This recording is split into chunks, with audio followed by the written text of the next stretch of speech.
Assalamualaikum warahmatullahi wabarakatuh. Alhamdulillahi rabbil alamin. Wabihi nasta'inu ala umurid dunya waddin.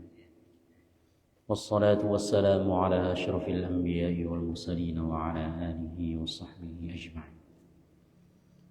Subhanaka la ilma lana إلا ما علمتنا إنك أنت العليم الحكيم رب اشرح لي صدري ويسر لي أمري واحلل عقدة من لساني يفقه قولي اللهم فقهنا في الدين وعلمنا التأويل وحببنا إلى المسلمين وجعلنا لسان صدق في الآخرين وجعلنا من ورثة جنة النعيم.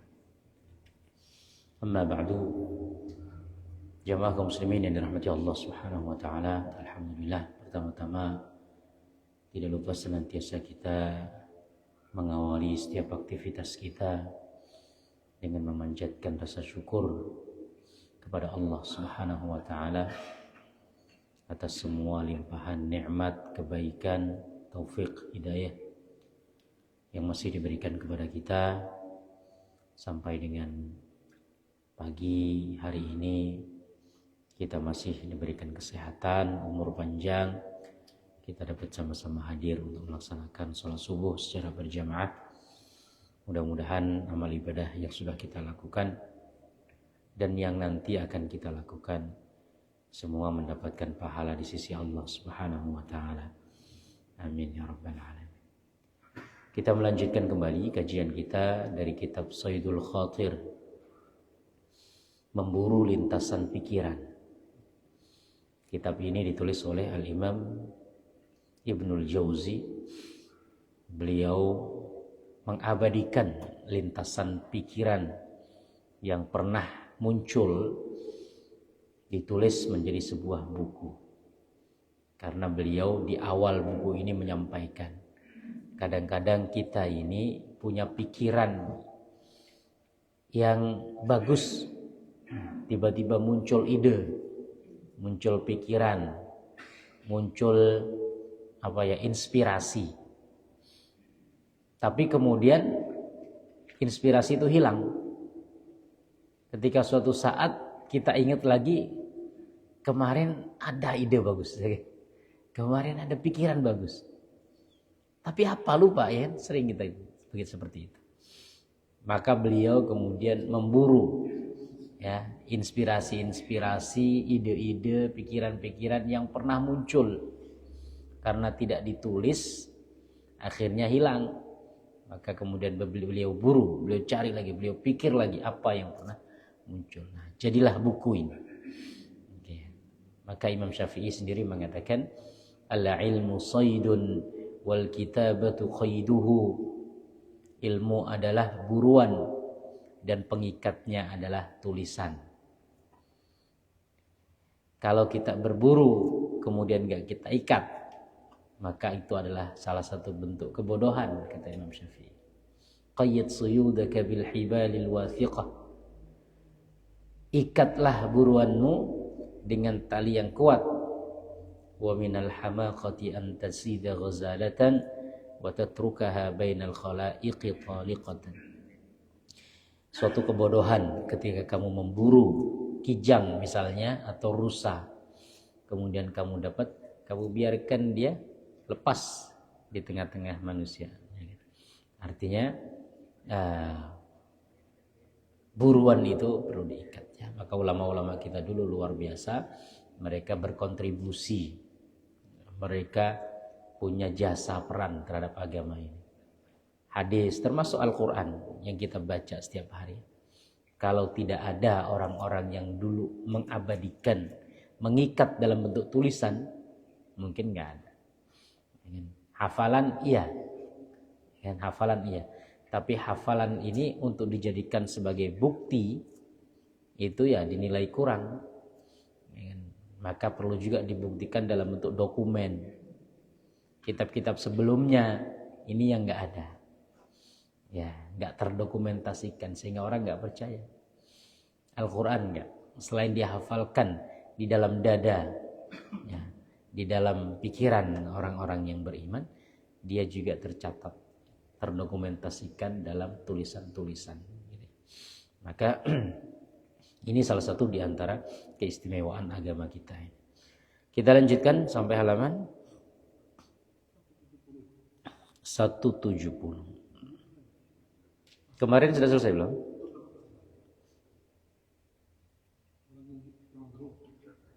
Tentang tema baru ya? Yang sebelumnya sudah selesai? Satu paragraf. Ya harus tetap dibaca. harus tetap dibaca. Silakan Pak Indra.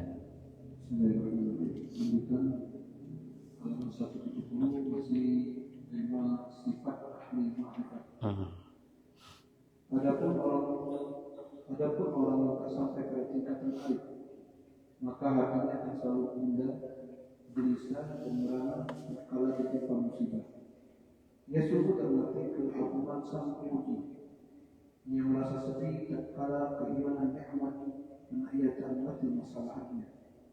Ia hanya damai dengan makhluk sesamanya, karena tak mendapatkan rasa damai bersama Tuhan. Ia takut menghadapi perjalanan abadi, karena sama sekali belum memiliki bekal yang memadai serta tak tahu di mana jalan-jalan yang harus dilalui. Betapa banyaknya orang alim dan zahid yang tak dikaruniai ma'rifat, kecuali seperti apa yang dikaruniakan kepada orang-orang awam dan penganggur. Betapa banyaknya orang awam yang dikaruniai ma'rifat, sesuatu yang tidak dikaruniakan kepada orang zahid dan alim. Padahal mereka telah berusaha sekuat mungkin mendapatkannya. Ma'rifat adalah karunia yang Allah memberikan kepada siapa saja yang dikehendaki olehnya. Oke. Terakhir kita berbicara tentang ma'rifat. Ma'rifat artinya pengetahuan. Kemudian diistilahkan dengan pengetahuan terhadap Allah. Ya. Pengetahuan terbaik seorang manusia adalah pengetahuan terhadap Tuhannya. Mengetahui siapa yang menciptakan kita, siapa yang mengatur kita, yang mengendalikan kita, yang memegang ubun-ubun kita, kata. Dalam hadis itu kan, wa anta akhidun binasiyati, ya, yang dipegang artinya semua kita ini dikendalikan oleh Allah Subhanahu wa taala. Orang yang mengetahui semua itu, maka ada kebaikan-kebaikannya. Sudah kemarin kita baca ya. Ketika dia ditimpa cobaan atau musibah, dia tidak akan mengeluh karena dia tahu walaupun hal itu terasa buruk, tapi sebenarnya dia ada kebaikan di dalamnya. Ya, seperti seorang dokter ketika memberikan obat ke pasien, yang dirasakan oleh pasien ya tidak enak. Ya itu pahit lah, apalagi kalau dilakukan tindakan operasi dan lain sebagainya. Tapi dia tahu bahwasanya di ujungnya ada kebaikan. Ya, dengan dia minum pil atau obat itu, atau dia menjalani ya proses medis, ya kan, akan ada kebaikan yang dia dapatkan. Ketika menjalani itu, ya dia merasakan tidak enak. Begitu juga seorang hamba ketika mengetahui Tuhannya, maka apa yang dia alami tidak membuat dia mengeluh, tidak membuat dia putus asa, tidak membuat dia menyalahkan takdir dan lain sebagainya, karena dia tahu semua yang ditetapkan adalah kebaikan. Allah punya sifat apa kemarin? Al-Hakim, yang bijaksana. Seorang yang bijaksana, dia ketika melakukan sesuatu, mengambil suatu keputusan, pasti mengandung kebaikan. Walaupun kadang-kadang keputusan itu dirasa tidak baik. Seperti seorang ayah atau orang tua kepada anaknya. Banyak keputusan kita, tindakan kita yang bagi anak-anak kita tidak enak. Ya. Disuruh ngaji, disuruh sholat, ya. Disuruh ini, disuruh itu. Tidak boleh main HP, tidak boleh nonton, ya kan? Main ini itu kadang-kadang dibatasi. Bagi anak-anak semuanya tidak enak. Tapi kita sebagai orang tua kita tahu bahwasanya ada yang kita harapkan dari semua itu. Kita menginginkan kebaikan anak-anak kita. Begitu juga seorang hamba ya, ketika dia mengetahui bahwasanya Allah Tuhannya sebagai zat yang hakim yang maha bijaksana. Fa amma man 'udima al-ma'rifah fa innahu mu'athharun. Orang yang tidak memiliki ma'rifat, pengetahuan terhadap Allah, maka dia mudah tergelincir. Di sini tadi apa terjemah? Tidak pernah mengarahkan perhatiannya kepada sebabnya. Dia mudah tergelincir, mudah kepleset. Afamay yamshi mukibban ala wajhihi ahda ammay yamshi sawiyan ala siratim mustaqim.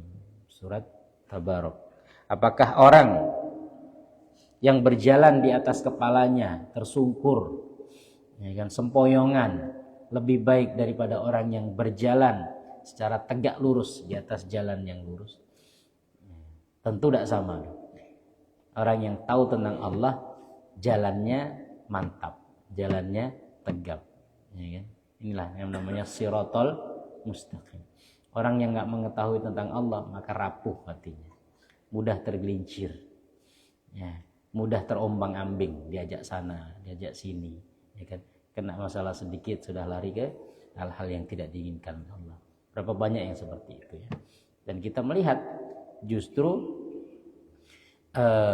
masalah-masalah kehidupan modern ya, itu terjadi di negara-negara dengan tingkat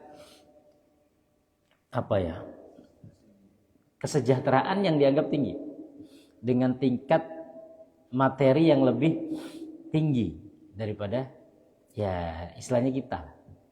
Karena apa? Walaupun kelihatannya mereka itu mapan, tetapi rapuh hatinya. Maka Allah mengistilahkan orang-orang yang menyembah selain Allah itu seperti rumah laba-laba. Pernah kita singgung di sini? Jadi orang yang menyembah selain Allah rapuh dia, seperti rumah laba-laba. Padahal jaring laba-laba itu kuat.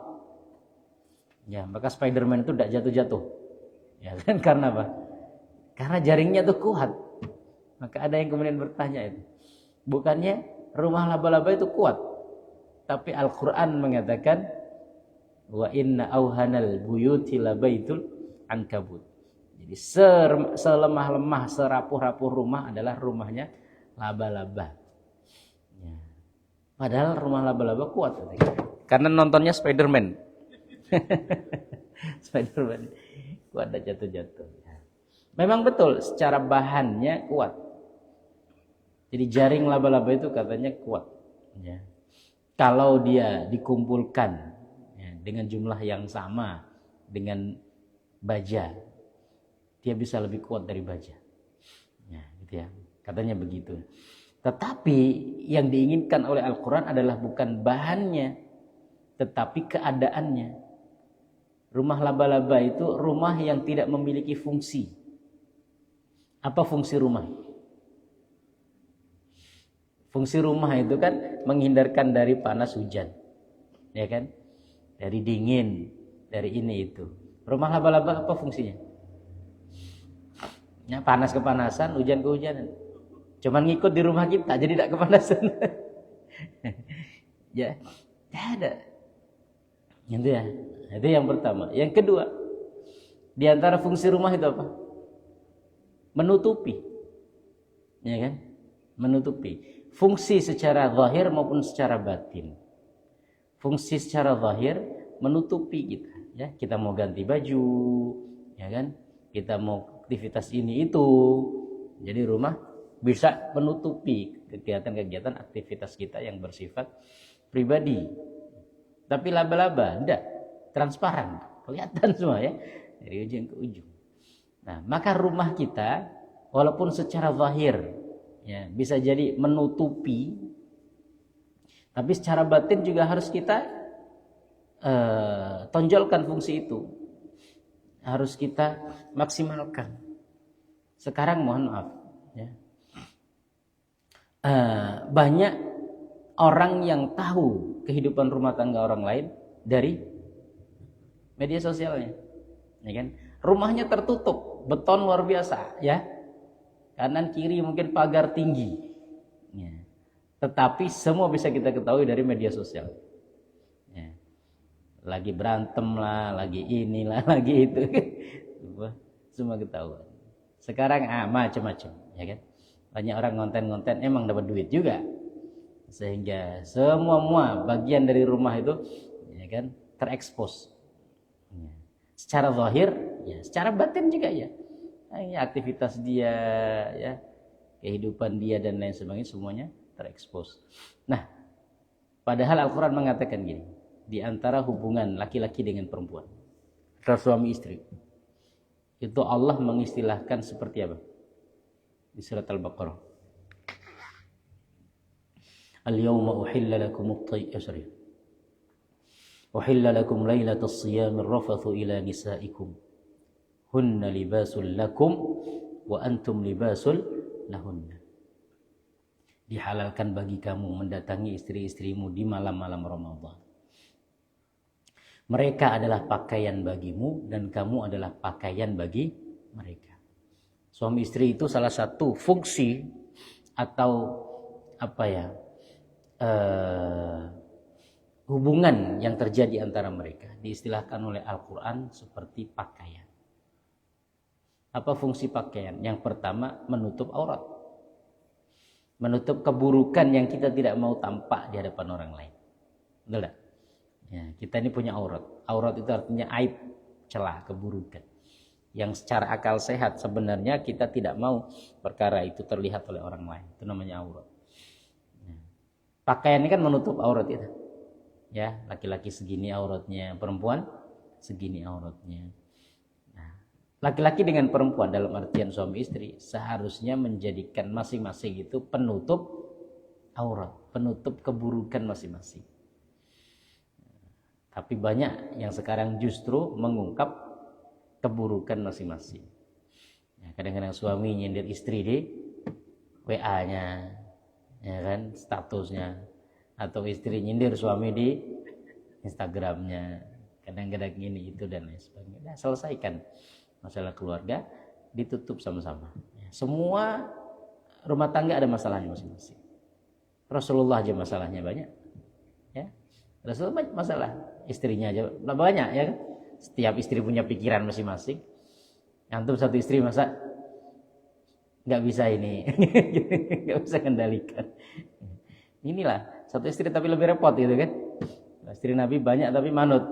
Nggak juga. Istri Nabi ya Aisyah itu kan masih muda, kadang-kadang kebawa perasaan, cemburu tinggi dan lain sebagainya. Kadang-kadang terungkap, ya. Ada sebagian yang bahkan cemburu dengan yang lainnya, membuat tindakan-tindakan yang tidak disukai oleh Nabi SAW, sehingga disindir oleh Al-Quran dalam surat Al-Mumtahanah, dalam surat Al-Mujadilah, surat Al-Ahzab, surat An-Nur, ya. Kehidupan sebagian istri Nabi. Kemudian pakaian juga apa fungsinya? Menjadikan perhiasan. Jadi kita kalau hanya sekedar menutup aurat, nggak ada pakaian-pakaian antum, ya, pakai karung aja udah selesai kan, pakai kain-kain, tapi kan karena perhiasan. Ya, jadi setiap orang punya ini sendiri-sendiri, ya, punya perhiasannya sendiri-sendiri, ya. Maka pakaian, kadang-kadang pakaian juga menunjukkan identitas, ya. Pakaiannya polisi beda dengan pakaiannya TNI. Pakaiannya ustadz beda dong dengan pakaiannya muazin, ya kan? Harusnya imam sama muazin beda ini. Takutnya nanti muazin dikira imam, mana yang repot ya?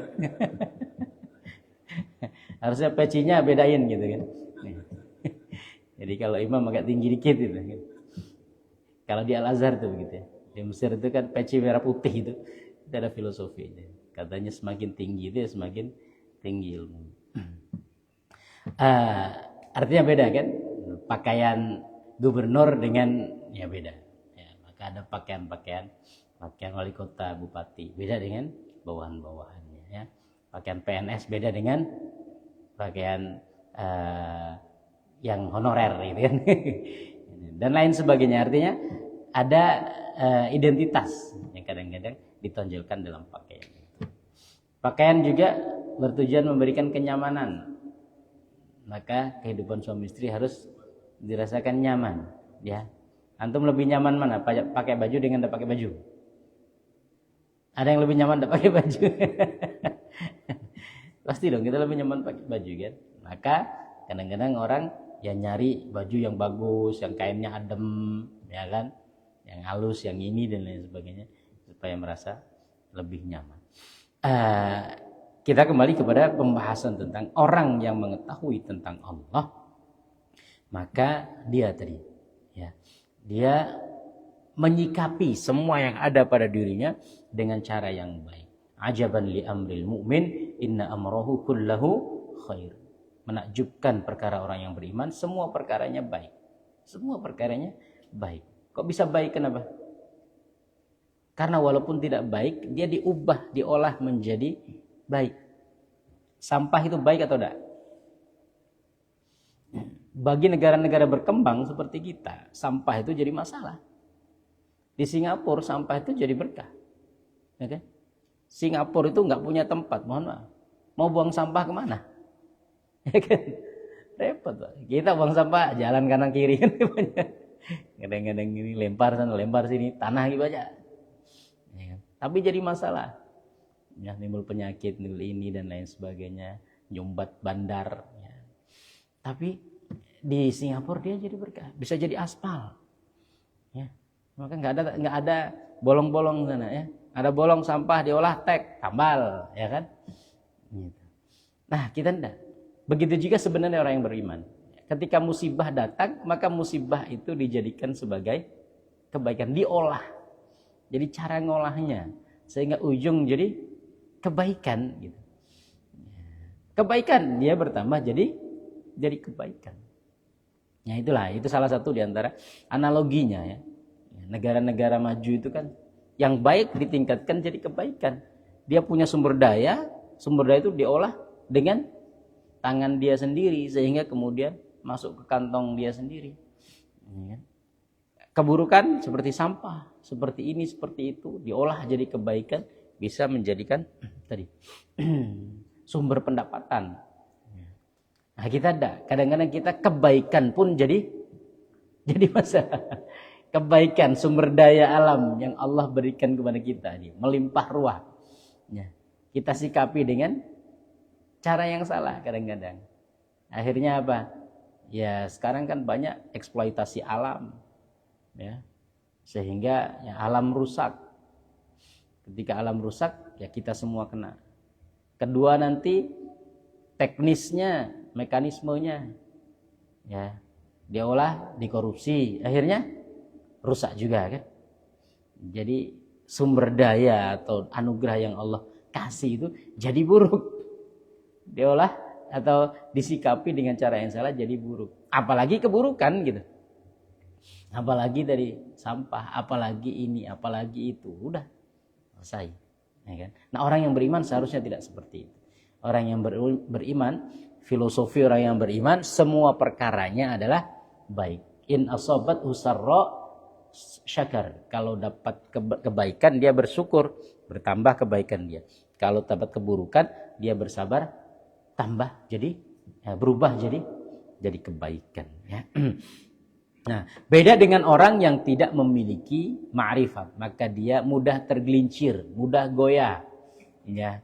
Dia tidak mantap ada di posisinya. Terombang-ambing sana sini. Maka kata Rasulullah, ada orang yang paginya beriman, siangnya kufur, nanti sorenya kufur, paginya beriman. Dia terombang-ambing, ya, terombang-ambing. La yazalu yadhijju minal bala. Dia mengeluh dengan ujian. Li'annahu la ya'riful mubtali. Karena dia tidak tahu dengan yang memberi ujian.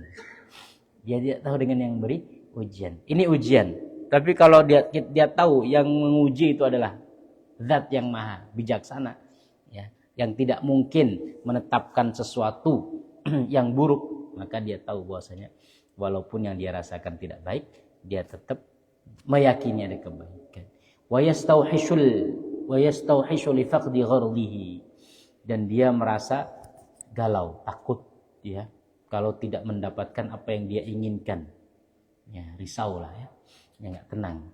Li'annahu la ya'riful maslahah, karena dia tidak tahu maslahat, tidak tahu kebaikan.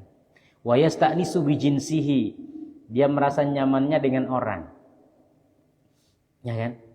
Bukan dengan Allah, dengan Allah. Punya backup, Pak. Punya backing, ya kan? Dia nyaman kalau punya backing. Gampang lah, ada kan? Ada punya ini, ada punya itu. Dia ngerasa aman dengan itu. Bukan aman dengan Allah. Li'annahu la ma'rifata bainahu wa baina rabbih, karena enggak ada pengetahuan antara dia dengan Allah. Wa yakhafu minar rahil, takut. Ya, rahil itu artinya mati. Artinya takut pergi dari dunia ini. Antum kalau ditanya takut mati apa enggak? Enggak ada yang berani jawab. Kalau takut enggak berani, bilang enggak takut nanti mati. Nah itulah ya kan. Maka di Al-Quran dikatakan, ya, qul ya ayyuhalladzina hadu in za'amtum annakum awliya'u lillahi min dunin nas fatamannawul maut. Di surat Al-Baqarah, qul in kanat lakumud darul akhiratu 'indallahi khalisatan min dunin nas fatamannawul maut. Jadi Al-Quran menantang orang-orang Yahudi, ahli kitab gitu ya, yang merasa mereka itu bangsa pilihan Allah. Betul tak? Mereka akan merasa bangsa pilihan. Mereka merasa umat yang dikasihi Allah. Mereka merasa sebagai anak-anak Allah. Dalam tanda petik. Ya. Mereka merasa sebagai orang yang dekat dengan Allah. Kalau merasa sebagai orang yang dekat dengan Allah, kira-kira di akhirat masuk surga apa masuk neraka? Pasti masuk surga dong. Ya kan?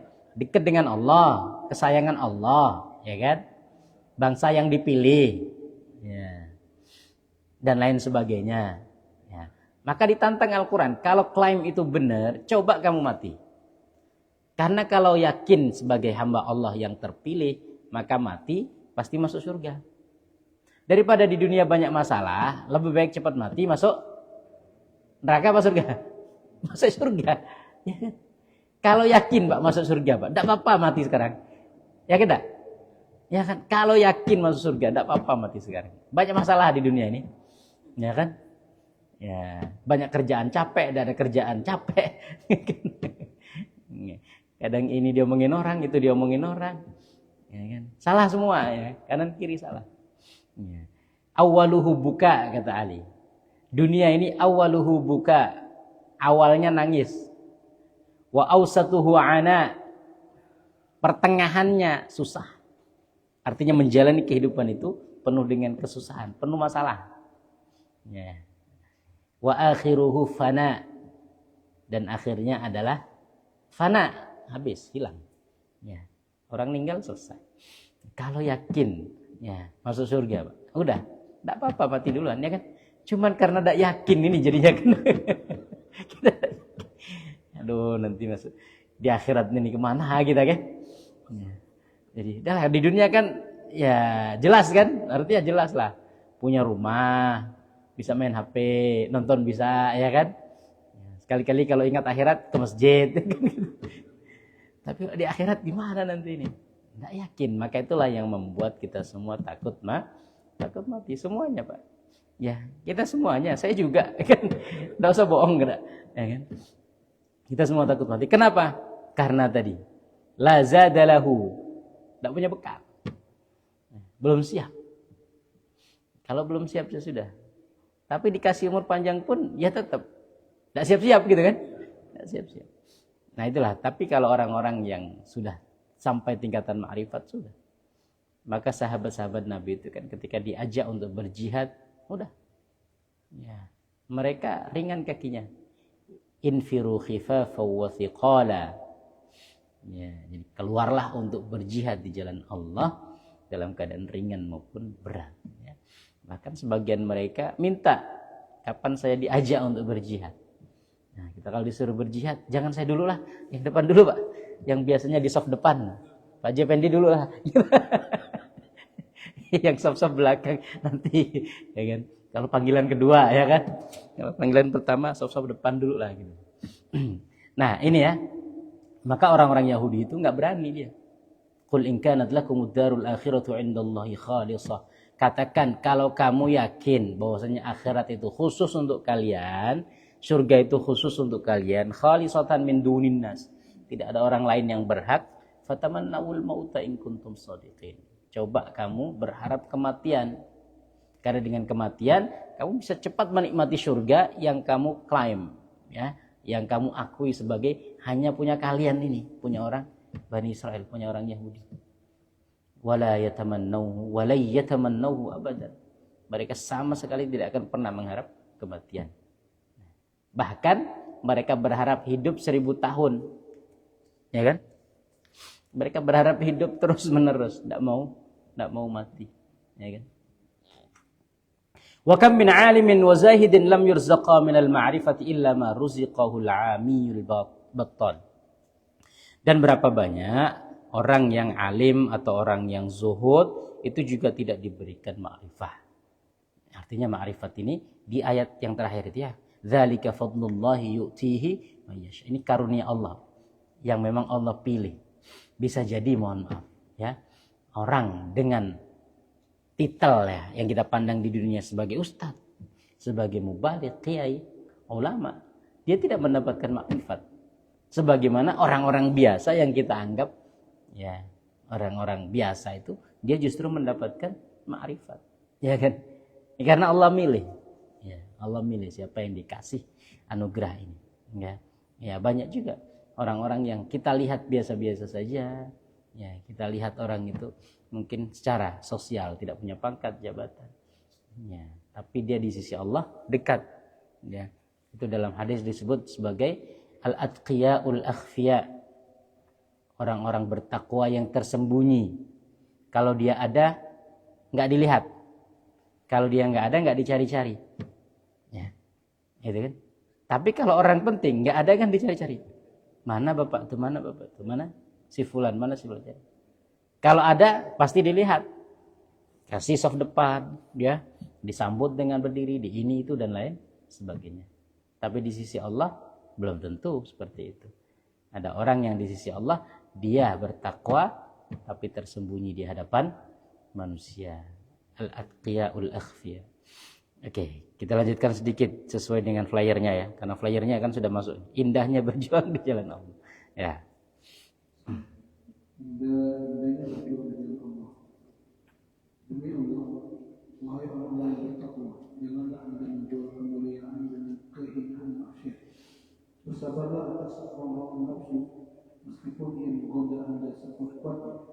Jika kesabaran telah sampai puncaknya, ia akan sulit digoyahkan dan anda akan bisa menguasai hawa nafsu. Ini adalah derajat orang yang dikabulkan segala doa dan keinginan yang baik. Ya, lanjut. Andai kata bukan karena kesabaran, niscaya tangan Umar akan dipergunakan untuk memukul tanah dengan celeti. Andai kata bukan karena kesungguhan, tentulah atas sendiri Anda tidak sanggup meninggalkan hawa nafsunya.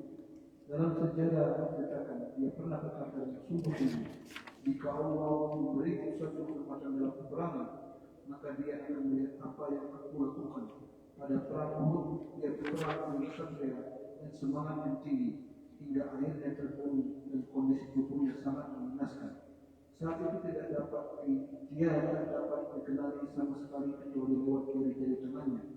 Andai kata bukan karena tekadnya yang membara dan semangatnya yang memuncak dalam memenuhi apa yang telah dikatakannya, dia tak akan pernah mencapai derajat semuanya. Ya. Selanjutnya dikasih judul tadi apa? Nikmatnya berjihad di jalan Allah, indahnya jihad di jalan Allah. Billahi alaika ini kalimat yang digunakan untuk menekankan sesuatu yang dijadikan sebagai pesan atau nasihat kepada orang. Billahi alaika, maksudnya demi Allah, pegang ini betul-betul, ya kan? Perhatikan secara benar. Billahi alaika ya marfu'al qadri bittaqwa la tabghi 'izzaha bidzullil ma'asi. Wahai orang yang sudah diangkat oleh Allah derajatnya dengan takwa, jangan kamu jatuhkan kemuliaanmu dengan kehinaan maksiat. Semua maksiat yang dilakukan oleh hamba pasti ada balasannya. Cuman nggak tahu Allah kapan menurunkan, ya. Maka ada namanya istidraj. Istidraj apa? Dengar ya, sering istilah. Ya, orang yang bermaksiat tapi seakan-akan kok lengang-lengang aja. Santai-santai aja. Hidupnya kok makin menyala gitu kan. Banyak maksiat tapi hidupnya makin menyala. Ya, karirnya semakin mentereng, semakin sukses dan lain sebagainya. Ingat, itu cara Allah untuk menjatuhkan dia lebih sakit lagi. Orang kalau naik semakin tinggi, ketika dijatuhkan semakin sakit. Ya, maka ketika kita mendapatkan sesuatu kebaikan dalam tanda petik ya, yang ditempuh dengan jalan kemaksiatan, maka kita perlu hati-hati. Ya, samalah kita semuanya. Ya, kita perlu hati-hati, perlu waspada. Ya, jangan-jangan itu cara Allah biarin. Ya kan? Nanti ketika sudah jauh, sudah terlalu tinggi, kemudian Allah jatuhkan sekonyong-konyong. Ya, semakin sakit terus. Tapi kalau baru dikit kemudian kita ditegur, nah itu kita juga harusnya bersyukur. Ya, kita semuanya melakukan sesuatu ya, tidak betul kemudian ditegur oleh Allah, dikasih ujian ini, dikasih ujian itu. Cara Allah menegur, ya kan? Sebelum kita benar-benar jauh atau terlalu tinggi kita. Wasabir 'atshal hawa fi hajiril mushtaha. Bersabarlah menahan keinginan ya, hawa nafsu fi hajiril mustaha, dengan meninggalkan tadi apa yang diinginkan oleh hawa nafsu kita. An-nafsu katifli in tuhmilhu syabba ala hubbir radha. Nafsu ini seperti anak-anak atau seperti bayi. Kalau dibiarkan, dia akan terus menyusu. Betul tak? Anak itu kalau nggak dipaksa untuk disapih, maka dia sampai besar akan menyusu. Betul lah, ada pengalaman Pak Indra.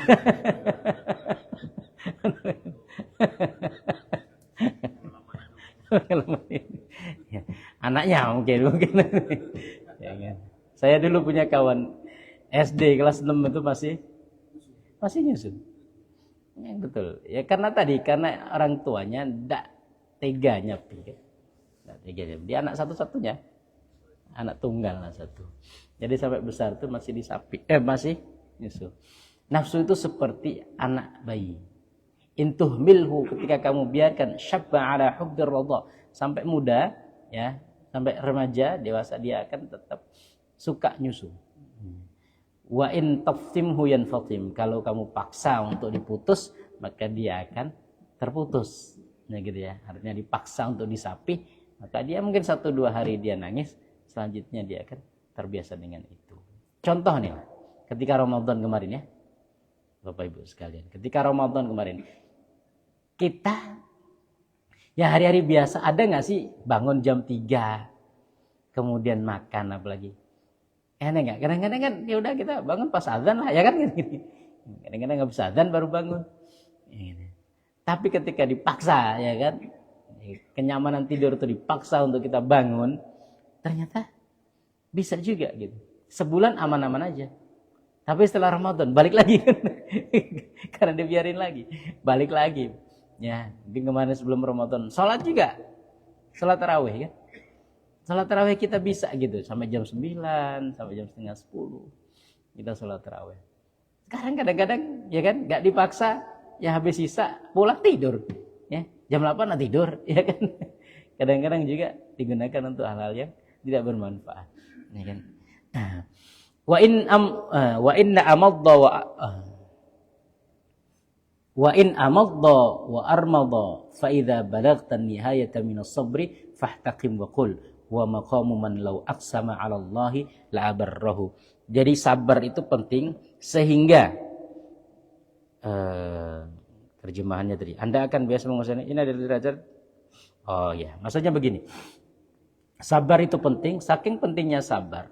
Orang yang punya atau sampai derajat sabar ya, itu kalau dia bersumpah demi Allah, maka tidak ada penghalang bagi Allah untuk mengabulkan doanya. Gitu ya. Jadi tidak ada penghalang bagi Allah untuk mengabulkan doanya. Orang yang dengan tingkatan sabar. Sabar ini kalau tidak salah ya, di Al-Quran ini pahalanya tidak ditentukan. Innama yuwaffas sabiruna ajrahum bighairi hisab. Sesungguhnya disempurnakan pahala orang yang sabar itu tanpa hisab. Artinya nggak kehitung. Orang kalau dapat ya pahala nggak kehitung, ya, itu ya lebih banyak daripada yang kehitung. Ya, kalau kita kerja pahalanya, gajinya jelas kan? Pak Indra jelas ya? Tahu, saya juga tahu, udah usah. Kan sama-sama tanda tangan kemarin, ya kan? Nggak tahu sekarang udah naik belum? Ya kan? Tapi kalau seumpamanya, nih nanti saya aja yang gaji, ya udah itu, ya kan? Berarti kan mungkin lebih berapa digit ya kan gitu ya. Artinya kalau Allah mengatakan tidak pakai batasan pahalanya, inilah yang puasa itu dikatakannya. Puasa itu disebut sebagai syahrus sabri, bulan puasa, bulan kesabaran. Kenapa? Karena tadi pahalanya tidak ditentukan, dan Al-Quran juga mengatakan pahalanya tidak ditentukan. Langsung Allah yang ngasih, udah nanti kamu minta berapa dikasih. Antum lebih suka tanda tangan dengan nominal atau kalau minta bilang aja gitu. Pokoknya kalau butuh bilang aja kan. Nah, itu lebih senang gitu. Oke. Itu ya mungkin yang bisa kita kaji untuk hari ini. Mudah-mudahan ada manfaatnya. Kurang lebihnya saya mohon maaf. Subhanakallahumma wa bihamdika asyhadu an la ilaha illa anta astaghfiruka wa atubu ilaik. Assalamualaikum warahmatullahi wabarakatuh.